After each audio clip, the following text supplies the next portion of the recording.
श्याम भाऊ कुठे? चालू कापूस फवारायला. आता आपण तर बरोबरच कापूस लावलाय आणि माझी तर शेवटची वेचणी आहे. अरे भाऊ तू शहाणा ठरला.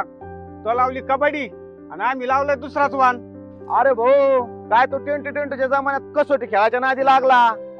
म्हणजे अरे लवकर येणारा वाण कबड्डी लावायचं आणि त्याच्यानंतर आपल्याला दुसरं पण पीक घेता येतं. तुझं कसं झालंय, तू लावलाय उशिरा येणारा वाण. इथून पुढे तुझ्या शेतात बोंडाळी का काय सांगता येत नाही.